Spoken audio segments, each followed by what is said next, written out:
عليكم ورحمة الله وبركاته. كل سنة وانتم طيبين. أنا غبت فترة، عارف إن هي ممكن تكون فترة مش قليلة، لكن طبعا في البداية أحب أقول لكم إن انتوا وحشتوني جدا. وفترة غيابي بتاعت رمضان كان أمر طبيعي إن احنا ناخد أجازة في شهر نتفرغ فيه بشكل كبير للعبادة، وبنرجع مع بعض مرة تانية لاستكمال الحلقات اللي بنقدمها على القناة، اللي أتمنى إن هي تفضل مستمرة بفضل الله سبحانه وتعالى، ثم دعمكم المستمر للقناة. وطبعا كان لازم بعد فترة الغياب الكبيرة دي ان احنا نعمل حلقة، وحلقة تبقى مهمة جدا ونتكلم فيها على امور كتيرة جدا بتدور في الشارع الرياضي.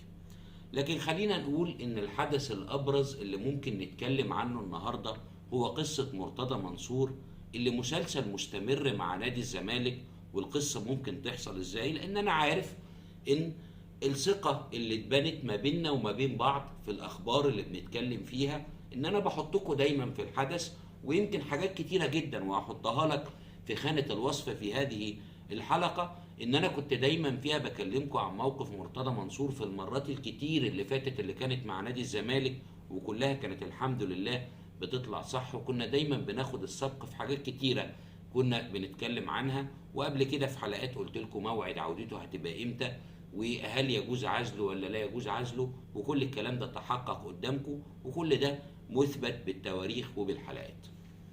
النهارده هكلمكم عن الوضع هيمشي ازاي الفترة اللي جاية. كلكم اكيد تابعتوا ان بعد فترة العقوبة اللي قضاها، رغم ان هي جريمة غير مخلة بالشرف، فترة عقوبته حبس شهر، لكن في كل الاحوال خلاص احنا بنتعامل قدام امر واقع، وهو صدور قرار وزير الشباب والرياضة تنفيذا لحكم محكمة القضاء الإداري بعزل مرتضى منصور من منصبه كرئيس لمجلس إدارة نادي الزمالك.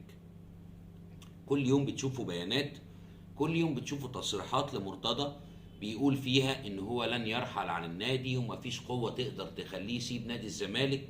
الوضع قانونا هيمشي إزاي، وإيه اللي هيحصل، وهل هيصدر قرار من وزير الشباب والرياضة بحل المجلس بالكامل؟ وهقول لك كمان شوية ممكن يصدر قرار بالحل ازاي، والتوقيت بتاعه هيكون امتى.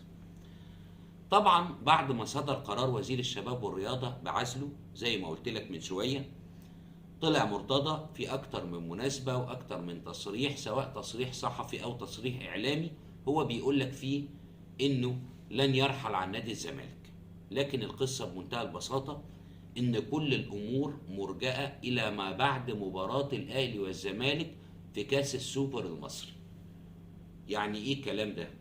يعني دلوقتي مجلس إدارة الزمالك شبه في إجماع موجود على إنه هيختار حد من اتنين عشان يكون قائم بأعمال رئيس النادي لحين عقد انتخابات جديدة على هذا المقعد، وهو مقعد رئيس مجلس إدارة النادي.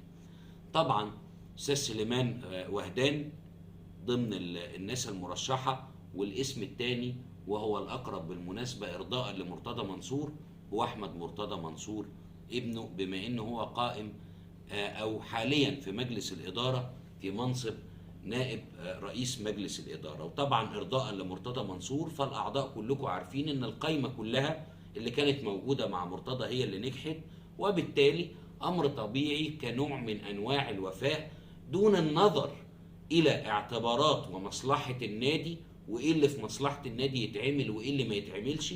ليه بقول لك أمر طبيعي؟ أمر طبيعي تصرفهم إن هم زي ما قلت لك كنوع من أنواع الولاء ورد الجميل والاعتبار لمرتضى. لكن مصلحة الزمالك تقتضي إيه؟ تقتضي بلا شك إن ما يكونش أحمد مرتضى منصور هو القائم بعمل رئيس النادي. ليه؟ كلكم شفتوا ملف الألعاب اللي كانت موجودة وألعاب الصالات اللي كان مسؤول عنه حصل فيه إيه الموسم اللي فات ومكمل هذا الموسم، وفي نفس الوقت برضه ما شفنالوش أي نجاحات على المستوى الإداري عشان يقدر إن هو يتولى منصب زي ده. طب هو هيبقى منصب صورة بس اللي هيجي؟ هيبقى منصب صورة إزاي؟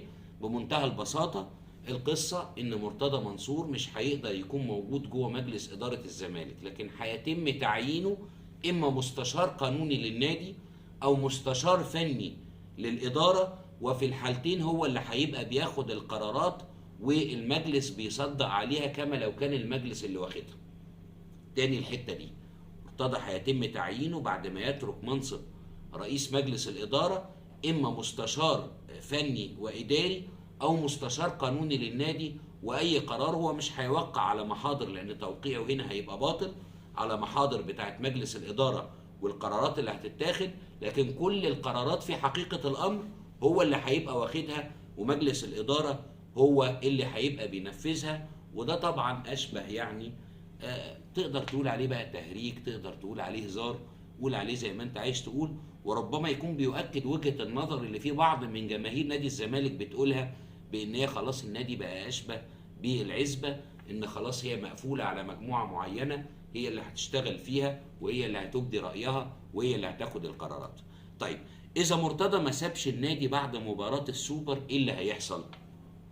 هيبقى نوع من انواع الجزاء اللي هيوقعه وزارة الشباب والرياضة على مجلس إدارة نادي الزمالك بالكامل، وهو إن يصدر قرار بحلها ويتم عقد، ركز في الحتة دي، ويتم عقد لجنة هي اللي هتدير النادي لمدة قد إيه؟ لمدة 6 شهور، ثم انتخابات مجلس إدارة لاختيار مجلس بالكامل.